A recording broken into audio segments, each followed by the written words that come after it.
Hello everyone, अस्सलाम वालेकुम। कैसे हैं आप लोग? उम्मीद करती हूँ आप सब खैरियत से होंगे।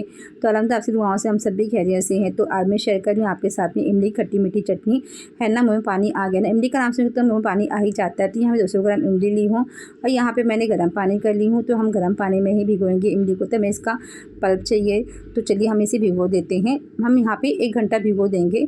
जैसे कि अब हम गर्म पानी भिगोते हमें ज़्यादा नहीं भिगोना पड़ेगा। अगर आप सादा पानी भिगो रहे तो आपको ज़्यादा टाइम लगेगा इसका ये पल्प निकालने के लिए। मगर गर्म पानी में हमें 1 से 1.5 घंटा भी भिगो दिए तो बहुत हो जाता है, इनफ है। तो यहाँ पे हम रख देंगे 1 घंटे के लिए और इसके बाद ही हम इसका पल्प निकालेंगे। तो चलिए इसे हम रख देते हैं 1 घंटे के लिए। तो यहाँ पे देखिए 1 घंटा हो गया है, हमारी अच्छी तरह से इमली हो चुकी है। इसका आराम से हम पल्प निकाल सकते हैं, भीग चुकी है क्योंकि मैंने इसके गर्म पानी भिगोई थी। तो देखिए हमें अच्छी तरह से हाथों से मैश करना है और सारे जो मसल स्ट्रेंथ लगा देना है। तो देखिए तो अब यहाँ पे हम स्ट्रेनर रख दिए हैं और इसे हम छानेंगे। हम इसे अच्छी तरह से हाथों से मैश कर देंगे। ये प्रोसेस हमें 2 से 3 बार करना है। जैसे कि हाथों से क्रश करना है, क्रश करके फिर हमें यहाँ पे इसके पल्प निकालना है। तो ये प्रोसेस हमें 2 से 3 बार करना है। सारी जो है ना ताकत इसमें ही रहती है, इसमें बहुत टाइम लगता है। जैसे कि हमें इसमें ही जाता है हमें इमली के पल्प निकालने में। बाकी इमली की चटनी बनाना बहुत ही इजी है। बस ये जो प्रोसेस है हमें 2 से 3 बार करना है और हल्का हल्का हमें इसमें पानी डालना है। ये देखिए हमने सारे पल्प निकाल लिए हैं और इसके जो गुज्जे थे वो निकाल लिए हैं, सारे सीड्स अलग कर लिए हैं।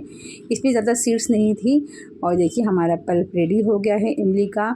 तो चलिए अभी यहाँ पे मैंने गुड़ ले ली हूँ। ये गुड़ है 250 ग्राम्स गुड़ है। तो आप चाहे तो चीनी में बना सकते हैं, मगर चीनी से अच्छा आप गुड़ में बनाएंगे तो टेस्ट बहुत अच्छा आता है। तो मैं यहाँ पे गुड़ को छोटे छोटे पीसेस में कर लूँगी। तो इससे क्या होगा, हमें जल्दी से मेल्ट हो जाएगा गुड़, नहीं तो कैसा बहुत टाइम लगेगा। तो हम छोटी सी यहाँ पे चाकू की मदद से हम छोटे छोटे पीसेस कर लेंगे गुड़ के। ये देख सकते हैं तो हमने सारे पीसेस कर ली इस तरह से। तो देखिए हमें यहाँ पे गुड़ में बना रही है, तो गुड़ में बहुत टेस्टी बनती है इमली की खट्टी मीठी चटनी। मुँह में पानी आ जाता है जब खट्टी मीठी इमली चटनी बनती है। तो इसे हम बना के स्टोर भी कर सकते हैं, बिल्कुल ख़राब नहीं होगा। और अभी सीज़न भी है ठंडी का, तो आप पकौड़े वगैरह बनाएंगे तो उसमें भी आप खा सकते हैं, बहुत टेस्टी लगता है। तो हमने यहाँ पे पैन रख दिए हैं और पैन के अंदर हम डायरेक्टली यहाँ पे इमली का पल्प डाल देंगे। मैं कोई इसे बघार वगैरह नहीं दूंगी कि मुझे नहीं पसंद है। बहुत से लोग मतलब जैसे कि ज़ीरे का तड़का देते हैं, बस मैं यहाँ पे सिंपल सी इमली की चटनी बना रही हूँ, खट्टी मीठी चटनी। जैसे हम कोई भी चीज़ में यूज़ कर सकते हैं, जैसे हम दही वड़े बना रहे हैं या तो हम पापड़ी चाट बना रहे हैं या तो हम शेव पूरी बना रहे हैं। तो ये सब चीज़ें हमारे घर में बनेगी। तो इस तरह से मैंने इमली चटनी बना के रख दी हूँ ताकि मुझे ईजी रहेगा। तो देखिए मैंने यहाँ पे इमली का पल्प डाल दी हूँ और अभी यहाँ पे हम इसे थोड़ा से चलाते रहेंगे। जैसे कि एक बॉईल आ जाएगा इमली के अंदर, तो इसके अंदर हम सारे जो गुड़ है ना वो ऐड कर देंगे। ये देखिए और इसे कंटिन्यूसली हमें चलाते जाना है जैसे कि गुड़ अच्छी तरह से मेल्ट हो जाए। ये देखिए और मैं यहाँ पे गुड़ में ही बना रही हूँ। आप चाहे तो गुड़ और शक्कर दोनों ही यूज़ कर सकते हैं, पर जैसे कि ना गुड़ में बनाएंगे तो बहुत ही अच्छा कलर भी आता है और टेस्ट भी बहुत अच्छा आता है। तो मुझे तो इस इमली की चटनी बनाना था क्योंकि मुझे बहुत शेव पूरी वगैरह बनाना है। तो सोचा कि ये रेसिपी आपके साथ शेयर करूं जैसे इमली की चटनी की। तो देखिए हमारे जो गुड़ है ना मेल्ट हो गए हैं।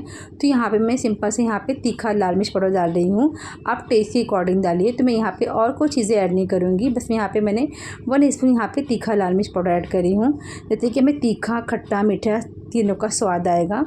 और देखिए हम यहाँ पे हल्का सा सॉल्ट यूज़ कर रहे हैं, जो आप बेसिक सॉल्ट जो हम खाने में यूज़ करते हैं वही सॉल्ट है। चाहे तो आप इसमें काला नमक भी यूज़ कर सकते हैं, ब्लैक सॉल्ट मेरे पास नहीं अवेलेबल था तो मैंने यही सॉल्ट डाल दी। और इसे हमें कंटिन्यूसली चलाते रहना है। जैसे कि एक बॉईल आ जाएगा ना तो इसे गैस का फ्लेम स्लो रख देना और इसे हमें पकाना है तकरीबन से 15 मिनट तक के। मैंने यहाँ पे देखिए हमारे इमली का कलर चेंज हो गया है। इमली खट्टी देखिए कितना कैसा था और किस तरह से बन गया है, एकदम परफेक्ट इमली की चटनी बनी है, एकदम बहुत ही टेस्टी बनी थी, बहुत ही यम्मी बनी थी। तो गाइस आप लोग भी ज़रूर बनाइएगा। इमली की चटनी इस तरह से स्टोर करके रख सकते हैं आराम से, इजीली ख़राब नहीं होगा। आप कुछ भी पकौड़े वगैरह बनाए, समोसे वगैरह, चाट वगैरह, तो उसमें आप बना के यूज़ कर सकते हैं। और एयरटाइट कंटेनर में रख देंगे तो बहुत ही अच्छी बनी रहेगी चटनी आपकी। तो देखिए हमारी चटनी का कलर देख सकते हैं माशाल्लाह कितना गज़ब का है। तो चलिए अभी से हम क्या करेंगे, ठंडा कर लेंगे और ठंडा करने के बाद ही हमें इसे एयरटाइट कंटेनर में हमें इसे पैक करना है। गर्म में बिल्कुल पैक नहीं करना है, एकदम ठंडा हो जाना चाहिए। देखिए हमारी इमली की चटनी एकदम ठंडी हो गई है, रूम टेम्परेचर पे एकदम आ गई है। तो इसे भी हम ये डाल देंगे इसके अंदर, हम बर्नी में, कांच की बर्नी में हम इसे भर के रख देंगे। तो हम फ्रिज में बिल्कुल ख़राब नहीं होगा। जब भी हमें कुछ चीज़ बनाना है तो इसे निकालें और खा लिया। हमारे घर में बहुत सब शौक़ से खाते हैं इमली का ये चटनी, जो खट्टी मीठी चटनी बहुत ही टेस्टी बनी थी गाइस। तो इसे हम रख देते हैं भर के, आराम से इंजॉय करेंगे।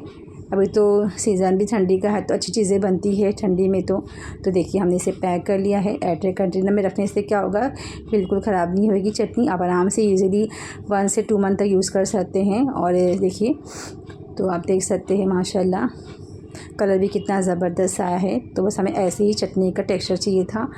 तो अगर आप बूंद में बना लें तो आपकी चटनी बहुत ही अच्छी बनेगी। तो चलिए हम यहाँ पे समोसे में हम यहाँ पे डाल देते हैं इस तरह से। तो बहुत ही टेस्टी बना था। जैसे कि हम समोसे से खा रहे थे चटनी, तो बहुत ही अच्छी एक होटल का जैसे टेस्ट आ रहा था। जैसे हम रेस्टोरेंट में खाते ना इमली की चटनी, उस तरह से चटनी बनाई थी मैंने समोसे के साथ में। बहुत ही गज़ब की, बहुत ही टेस्टी बनी थी, बहुत ही यम्मी थी। तो गाइस देख सकते हैं आप, तो माशाल्लाह बहुत ही टेस्टी थी।